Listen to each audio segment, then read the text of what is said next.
So hello guys, welcome to our new video. और आज हम लोग पढ़ने वाले हैं एटॉमिक स्पेक्ट्रम।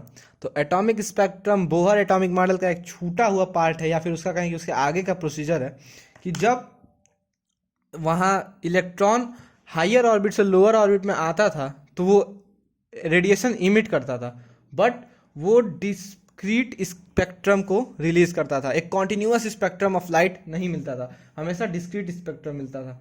तो आज हम लोग वही पढ़ने वाले हैं कि स्पेक्ट्रम से क्या मतलब, हम लोग का एटॉमिक स्पेक्ट्रम से क्या।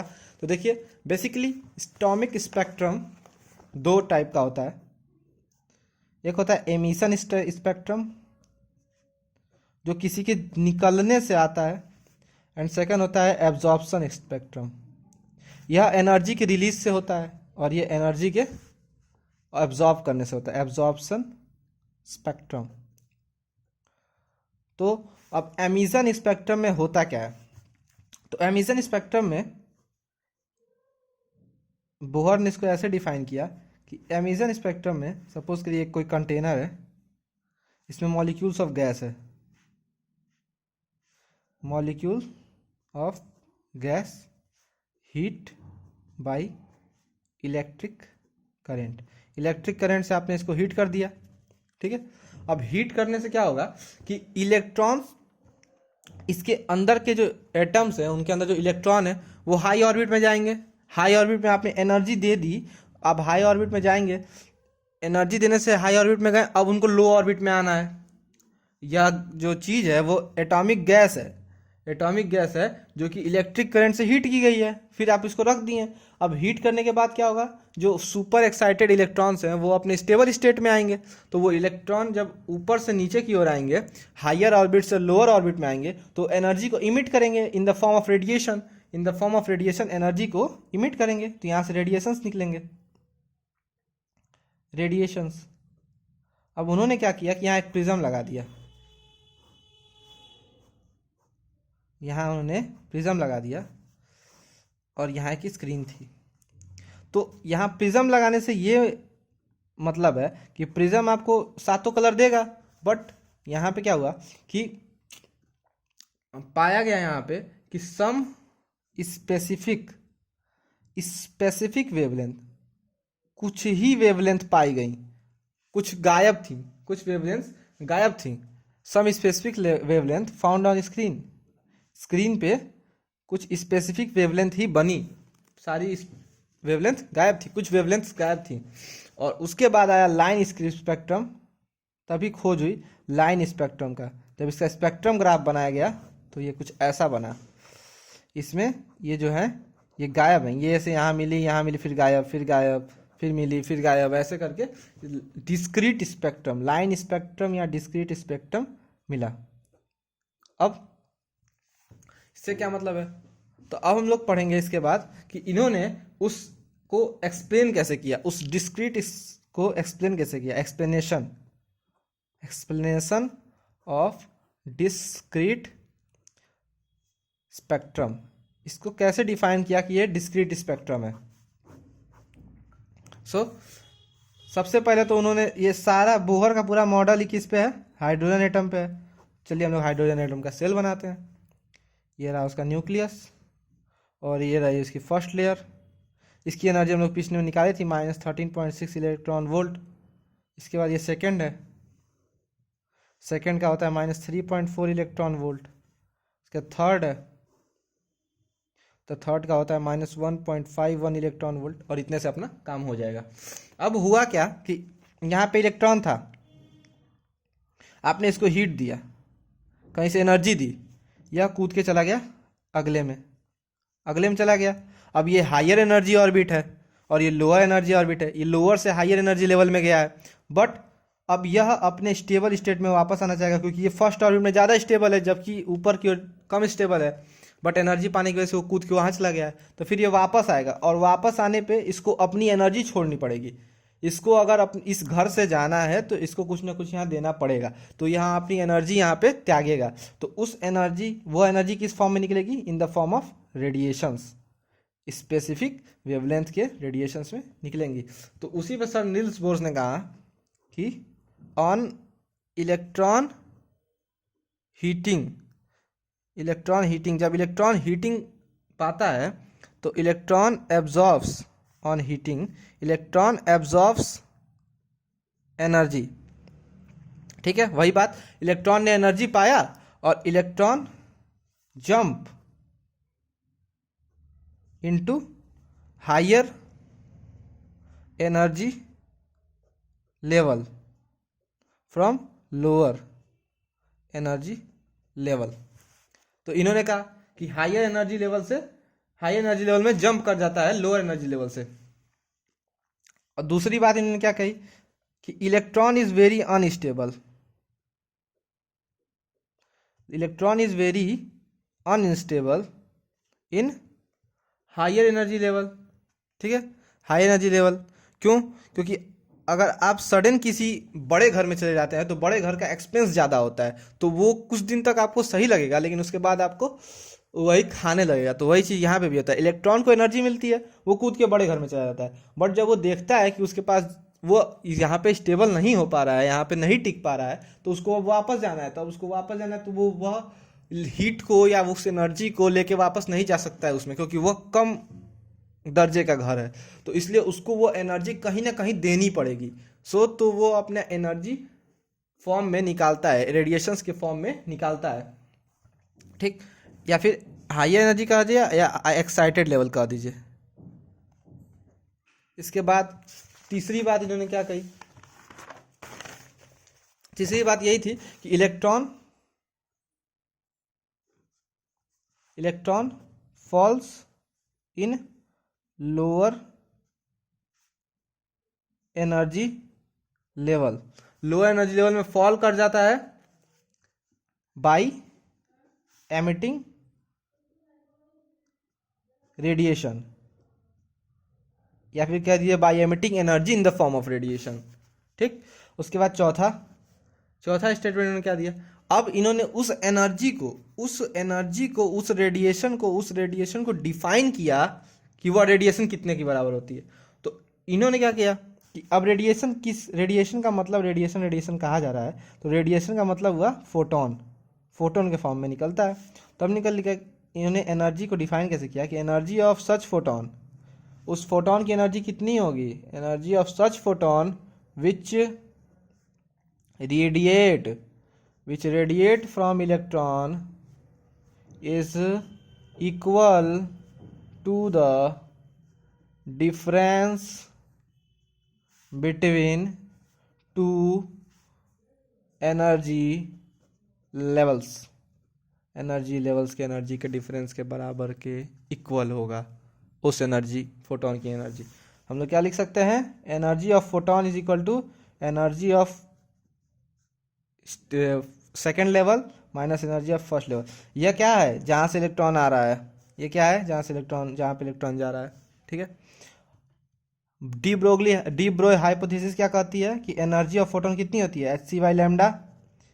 ठीक, तो एच सी बाई लैम्डा, तो h c by lambda is equal to हुआ E(n)2 माइनस E(n)(1). ये उन्होंने डिफाइन की कि ऐसे कुछ होता है। और इसमें क्या होता है कि एनर्जी हर लेवल की फिक्स है। ठीक, तो हम लोगों को एच सी बाई लैम्डा, देखिए एच कांस्टेंट सी कांस्टेंट, एनर्जी लेवल की फिक्स है, सेकेंड लेवल की एनर्जी फिक्स है, तो होगा क्या कि लैम्डा हमेशा आपको एक स्पेसिफिक वैल्यू मिलेगी, कभी रेंज में वैल्यू नहीं मिलेगी, हमेशा एक स्पेसिफिक वैल्यू मिलेगी, क्योंकि एच कांस्टेंट सी कांस्टेंट एनर्जी कांस्टेंट है दोनों सेल्स की, तो आपको लैम्डा हमेशा एक स्पेसिफिक वैल्यू मिलेगा, रेंज में लैम्डा कभी नहीं मिलेगा। सो ये उन्होंने डिफाइन किया। इसके बाद आता है एक ओपन फार्मूला, तो उस ओपन फार्मूला को हम लोग निकालते हैं, इसी से है एच सी बाई लैम्डा। जब एच सी की वैल्यू रखी जाए, एच और सी की वैल्यू रख दी जाए, चलिए ठीक है, हम लोग निकालते हैं एच सी बाई लैम्डा। अब एनर्जी ऑफ N2, ठीक है, सपोज करिए कि सेकेंड से फर्स्ट में जा रहा है, सेकेंड लेवल से फर्स्ट लेवल में जा रहा है, तो एनर्जी ऑफ फर्स्ट लेवल क्या होगा, जहाँ पे इलेक्ट्रॉन जा रहा है, तो जहाँ पे इलेक्ट्रॉन जा रहा है वहाँ की फर्स्ट लेवल की एनर्जी कितनी है, -13.6 into Z square upon N2 का स्क्वायर। ठीक है, plus minus of -13.6 into Z square by N1 का स्क्वायर। अब जिसको ये समझ में नहीं आ रहा है वो इसके प्रीवियस लेक्चर को जरूर देखे, ये एनर्जी डिफाइन की गई थी बोर ने। तो h c by lambda is equal to होगा -13.6 into Z square common 1/N2 का स्क्वायर -1/N1 का स्क्वायर। ठीक है, h c by lambda is equal to कितना हो जाएगा 13.6 इंटू जेड स्क्वायर 1/N1 का स्क्वायर -1/N2 का स्क्वायर। सो 1/लेमडा is equal to 13.6 Z square upon H C 1/N1 का स्क्वायर -1/N2 का स्क्वायर। ठीक है, अब h और c की वैल्यू रखने पे हम लोग को क्या मिलेगा, h क्या होता है प्लैंक कांस्टेंट, h क्या है प्लैंक कांस्टेंट जिसकी वैल्यू होता है 6.626 इंटू 10⁻34 जूल सेकेंड। c क्या है लाइट की स्पीड 3 इंटू 10⁸ मीटर पर सेकेंड। ठीक है, तो इसकी वैल्यू रखने पे हमें क्या मिलेगा 13.6 अपॉन एच सी बराबर हमें मिलेगा 1.09 इंटू 10⁻⁻7 पर मीटर या फिर और मीटर इनवर्स। अब ये क्या है, तो इस वैल्यू को बराबर कहते हैं आर के, और यहाँ टेंड करता है रिडबर्ग कांस्टेंट को, आर टेंड कर जाता है रिडबर्ग कांस्टेंट को, और रिडबर्ग कांस्टेंट को आर लिखा जाता है। तो हम लोग यहाँ लिखते हैं 1/लेमडा is equal to R Z square 1/N1 का स्क्वायर -1/N2 का स्क्वायर। ये हो गया आपका डिटर्मिनेशन। अब रिडबर्ग कांस्टेंट की ये वैल्यू याद करना उतना अप्रोप्रिएट नहीं है, आप आगे चलिए आपको रिडबर्ग कांस्टेंट की आसान वैल्यू मिलेगी यहाँ पे। यहाँ पे हम लोगों ने इस वेवलेंथ को उस स्पेसिफिक वेवलेंथ को डिफाइन कर दिया है। अब इसके बाद हम लोग चलते हैं जो उनके बाद कई साइंटिस्टों ने सीरीज बताया था। तो सबसे पहले चलते हैं लोग लाइमन सीरीज पे।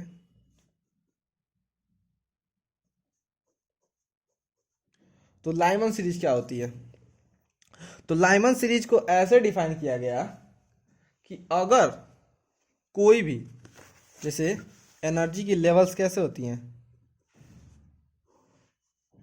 ये हो गया सबसे पहला -13.6, इसके बाद यहाँ, उसके बाद यहाँ, ऐसे क्लोज आते आते क्लोज हो जाता है। ठीक है, और एक पे जाके n टेंस टू इन्फिनिटी पे। ठीक है, बट इसमें इन्होंने ऐसे डिफाइन किया लाइमन सीरीज को कि इलेक्ट्रॉन कहीं से भी n से अगर वो n1 में आता है तो वो लाइमन सीरीज होती है।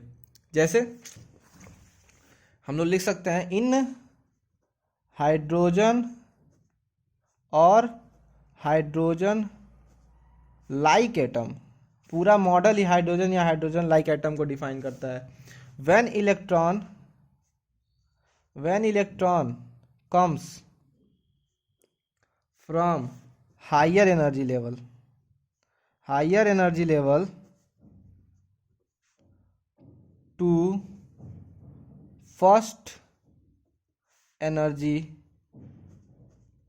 लेवल, इट एमिट्स रेडिएशन, वह रेडिएशन निकालता है, जैसा कि आप लोगों को मालूम है। It radiation of definite wavelength, एक स्पेसिफिक या एक डेफिनिट वेवलेंथ की निकालता है। And line is obtained in spectrum एक लाइन आती है जो कि मैंने आपको बताया था, line spectrum. These lines are called Lyman series. These lines are called Lyman series. यह लाइन्स किस में होती हैं, लाइमन सीरीज की लाइन्स होती हैं, और जो वेवलेंथ है वो लाइमन सीरीज की वेवलेंथ की कहा जाता है। अब इसमें आप लोग को पढ़ना होगा कि ये किस में फॉल करती हैं, तो आप ट्रिक के लिए जान सकते हैं कि ये हमेशा यूवी रीजन में फॉल करती हैं। It always fall in UV region. और कैसे, तो चलिए हम लोग निकालते हैं। तो क्वेश्चन के फॉर्म में निकालते हैं कि n = 2 से अगर n = 1 में आता है तो, ठीक है, n बराबर 2 से, तो 1/λ is equal to R Z square 1/n1 का स्क्वायर माइनस 1/n2 का स्क्वायर, ठीक है। 1/λ इज इक्वल टू आर। अब दोस्तों देखिए आर आपको यहीं रहने दीजिए, जेड हाइड्रोजन के लिए बात हो रही है, जेड कितना होता है 1 का स्क्वायर 1 ये कितना हुआ n1 कितना है 1, n1 कितना है 1, ये n1 है ये n2 है, n1 कितना है 1 माइनस 1/4, ठीक है। 1/λ is equal to R into 3/4, ठीक है। तो लेमडा यहाँ चला जाएगा, आर नीचे आ जाएगा, lambda is equal to 1/r into 4/3। अब देखिए दोस्तों 1/r इज इक्वल टू 4/3। अब यहाँ देखिए, अब इस 1/r को अगर आप लिखते हैं कि जो इसका था 1.09 इंटू 10⁻⁻7, तो यहाँ पे बहुत ही घटिया रिजल्ट आएगा। सो आप लोग का दिमाग घूम जाएगा। सो इसके लिए ट्रिक है कि आप 1/r को लिख सकते हैं 910, 911 या 912 एंगस्ट्रॉन। 910, 911 या 912 एंगस्ट्रॉन, तीनों में से कोई भी जिससे आपको कटे, जिससे आपको कटना संभव है। जैसे लिख लिए यहाँ पे आप लिख सकते हैं 3 है नीचे, तो 9 1 10 नहीं लिख सकते हैं, 9 ये भी नहीं लिख सकते हैं, 912 लिख सकते हैं। 912 गुणे 4/3, 3 से ये कटेगा, 3 तरीके 9, 3 चौको 12, 304, तो लैम्डा आ जाएगा आपका 1216 एंगस्ट्रॉन, ठीक है।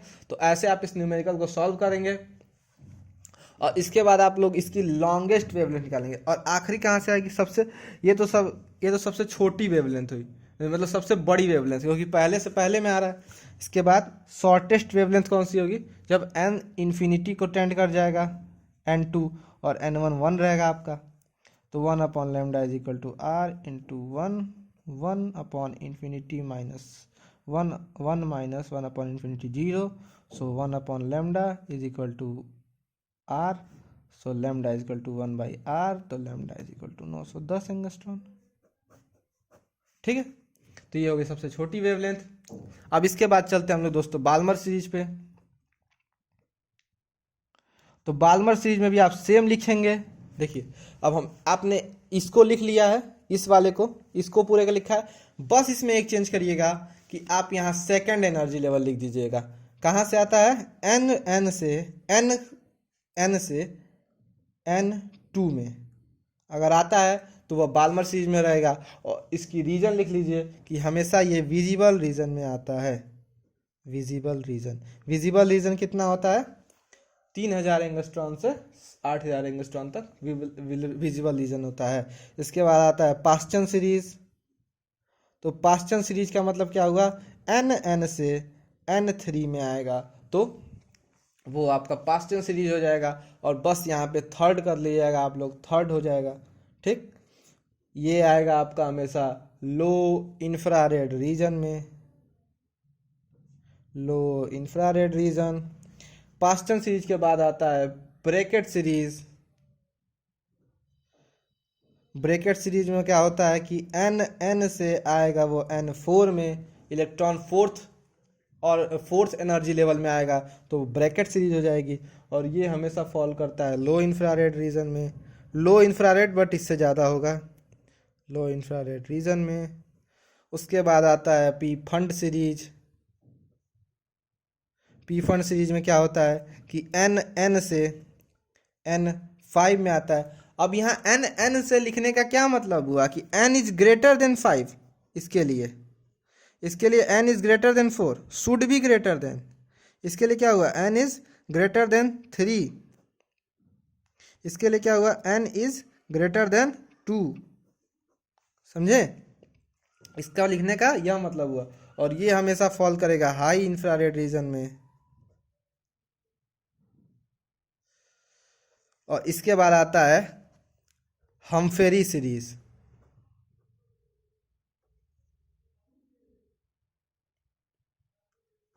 तो हम्फेरी सीरीज हमेशा n से n6 में आएगा और ये भी आता है हाई इंफ्रारेड रीजन में। अब दोस्तों मैं आपको एक काम देता हूं कि आपको इसमें काम करना होगा। आपको जैसे आपने लाइमन सीरीज की लॉन्गेस्ट वेवलेंथ और शॉर्टेस्ट वेवलेंथ निकाली है, वैसे ही आपको इन सारे सीरीज़ों की लॉन्गेस्ट वेवलेंथ और शॉर्टेस्ट वेवलेंथ को निकालना है एंड उनको पढ़ना है। और यह भी याद करिएगा कि यह किस रीजन में पड़ता है, और सबका डेफिनीशन सेम होगा, बस हर जगह फर्स्ट, सेकंड, थर्ड, फोर्थ ऐसे आएगा। ठीक है। सो ये थी सारी सीरीज, और इसके बाद यही ख़त्म होता है। यह जो टॉपिक था ये बहुत ही खूबसूरत टॉपिक, सारे सीरीज आपने पढ़े, एटॉमिक स्पेक्ट्रम आपने पढ़ा, और इसके बाद आने वाला है क्या नाम है, न्यूक्लियाई, एटम चैप्टर खत्म हो गया। इसमें थे आपके Rutherford atomic model, Bohr atomic model, atomic spectrum series, Lyman series, Balmer series, Paschen series, Brackett series, Pfund series, Humphreys series, जितनी की जितनी सीरीज थी सारी मैंने बता दी, आपको उसका रीजन बताया। अब ये आपका काम है कि आप इसको अपने नोट्स में डिफिनीशन में लिखिए, और उसके बाद इसकी लॉन्गेस्ट वेवलेंथ और शॉर्टेस्ट वेवलेंथ निकालिए और उनको पढ़िए, और ये श्योर कीजिए कि ये विजिबल रीजन में पड़ेगा, ये इंफ्रारेड में पड़ेगा, ये लो इंफ्रारेड में पड़ेगा, ये हाई इंफ्रारेड पड़ेगा, ये वेरी हाई इंफ्रारेड में रीजन में पड़ेगा, ये इंश्योर कीजिए। और इंफ्रारेड रीजन को भी पढ़िए कि इंफ्रारेड रीजन कहाँ से कहाँ तक होता है, और अपने आंसर्स को करेक्ट कीजिए। सो मिलते हैं अगली वीडियो में। अगली वीडियो आ रही है न्यूक्लियाई पे। So bye bye guys, wait for next video. और अगर वीडियो अच्छी लगी हो तो प्लीज़ चैनल को लाइक कीजिए, वीडियो को शेयर कीजिए, एंड इस चैनल को सब्सक्राइब कीजिए और अपने भाई को सपोर्ट कीजिए। So bye guys.